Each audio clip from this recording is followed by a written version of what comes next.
वारिस पठान साहब, मुस्कुरा तो आप खूब रहे हैं, लेकिन यूपी में ये कौन सा जहर घोलने की कोशिश है?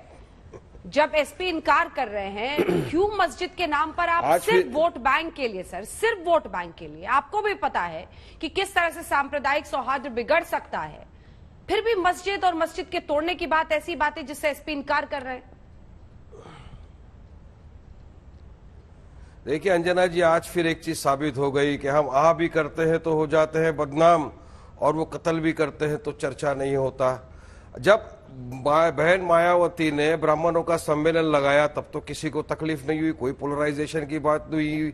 जब बीजेपी ने वहां पर जन आशीर्वाद यात्रा निकाली, हजारों लोगों की तादाद में लोग रस्तों पे उतर गए, तब तो कोविड का कोई उल्लंघन नहीं हुआ। कब तक कोई ने बात नहीं की कि अपीसमेंट पॉलिटिक्स चल रही है मेजोरिटेरिज्म की। जब मोदी ने कहा कि मैं बड़ा हिंदू हूं तब कोई अपीसमेंट नहीं हुआ। जब राहुल गांधी ने कहा मैं जनेदार हूं तब कुछ नहीं हुआ। और जब असद ओवैसी और एमआईएम ने जाके ये कहा कि हम यूपी में चुनाव लड़ रहे हैं और आ रहे हैं मुसलमानों का पॉलिटिकल एम्पावरमेंट करने, हम सबको साथ में लेके चलने जा रहे हैं, क्योंकि इतने वर्षों से 60 साल से ये तमाम जो सो कॉल्ड सेक्युलर पार्टियां थी, इन्होंने मुसलमानों के वोट को तो लिया मगर मुसलमानों के लिए किया कुछ नहीं। आज भी 8%, 9%, 10% वाला अगर chief minister, deputy chief minister बन सकता है तो क्यों नहीं 20% के अंदर से कोई बन सकता है? हम तो लीडरशिप पैदा वहां पर करने जा रहे हैं, तो हम क्या, हमारे ऊपर इल्जामात पोलराइजेशन का, हमारे ऊपर केसेस फाइल कर दिए जा रहे हैं। तो ये तो बीजेपी की बौखलाहट और घबराहट का नतीजा है। इनको डर लग गया है कि ओवैसी साहब के आते इतनी रैलियों में तमाम भीड़ जब इकट्ठा हो गई, लोगों की मोहब्बत और लोग अपनी दुआओं से नवाज रहे, इनसे देखा नहीं गया तो हम पे केस कर रहे हैं। अंजना जी बताइए, क्या संविधान ने हमको अधिकार नहीं दिया वहां पर जाकर हमारी बात रखने का? कोविड के नियम आपकी पार्टी पर, आपकी पार्टी के नेताओं पर तो लागू नहीं होते सर। दूसरी लहर आई हुई थी पश्चिम बंगाल में, चुनाव और चुनावी प्रचार चल रहा था, पर भी कोविड का कितनों पर केस चला सर? देखिए अंजना जी जब चुनाव आयोग ने जब संचालन कराया चुनाव का, उसमें चुनाव आयोग से अनुमति लेकर ही तमाम रैलियों का आयोजन हुआ। इसलिए वहां पर चुनाव के प्रोटोकॉल का कोई उल्लंघन हुआ तो निर्वाचन आयोग बैठा है, निर्वाचन आयोग शिकायत पाता और निर्वाचन आयोग कार्रवाई करता।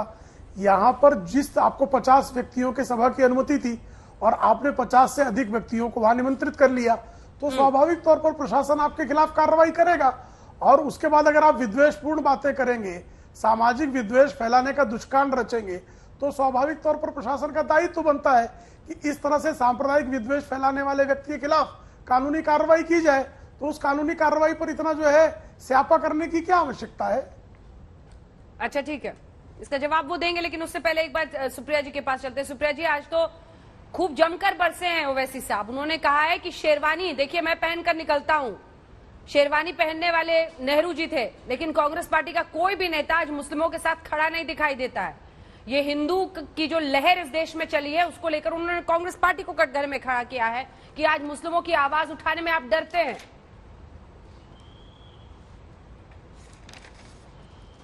अंजना जी, मेरी आवाज बहुत अच्छी नहीं है गाने के लिए, नहीं तो मैं आपको जरूर गाकर सुनाती। एक गाना है मेरा साया का, तू जहां जहां चलेगा मेरा साया साथ होगा। और एक रीसेंट पिक्चर आई थी, मुझे लगता है माधुरी दीक्षित जी की थी, उसमें भी एक गाना था, अखियां मिलाऊं कभी अखियां चुलाऊं क्या तूने किया जादू। ये जो चल रहा है ना लुका छुपी की नूरा कुश्ती भाजपा और ओवैसी जी के बीच में, इसका अंत होगा और इसका अंत उत्तर प्रदेश ही करेगा। ये भी आपको मैं बता दूं, बड़ी क्रांतिकारी धरती है, उतना बेवकूफ मत समझिए वहां की जनता को। ये आडंबर, हाय एक केस कर दिया तो ये बोल रहे हैं कि नहीं हम, ये तो बाकी धर्मनिरपेक्ष लोगों का। मैं सिर्फ एक सवाल पूछना चाहती हूँ, ओवैसी जी को पता है कि उत्तर प्रदेश का चुनाव निर्णायक है, ओवैसी जी को यह भी पता है कि उत्तर प्रदेश में भाजपा की कुशासन से सारे लोग त्रस्त हैं, सिर्फ एक विशेष समुदाय या विशेष जाति या विशेष धर्म के लोग नहीं। तो वो क्यों जाकर वहां पर वोट काटने की राजनीति करना चाहते हैं? वो क्यों हर बार टीम बी बीजेपी की बनना चाहते हैं? जहां जहां भाजपा हारने लगती है वहां झोले से ओवैसी जी निकाल दिए जाते हैं। 9 सीट लड़ते हैं तेलंगाना में, 119 सीटों में लड़ने चले जाते हैं, बिहार में लड़ेंगे 403 कह रहे हैं, उत्तर प्रदेश में। ये किस तरह की बातें? अगर ये टीम भी भाजपा की नहीं है तो और क्या है? ये वक्फ की लैंड की सारी बात है, ये भी सबको पता है। जो हैदराबाद की बातें हैं ये सबको पता है कि एक उन्हीं के भाई हैं जिनको जेल से निकाला गया। ये सब ये सर्वविदित है कि उनके ऊपर कभी लेकिन सुप्रिया जी, इनकम टैक्स और सीबीआई, बिहार और बंगाल में किसने झोली से निकाला था? टीम बी होने का ना ढोंग। बिहार और बंगाल में किसने झोली से निकाला था? भाजपा ने अच्छा, भाजपा ने अंजना जी, मैं जवाब इसमें दूं। क्या आपको शक है कोई? सीमांचल की 24 सीटों पर लड़ने के लिए पहुंच गए, जब 9 सीटें लड़ते हैं हैदराबाद की, और सीमांचल की सीटों पर जो उन्होंने वोट काटा और जो उनकी 5 सीटें किसी तरह से आ गई, उससे भाजपा का फायदा हुआ।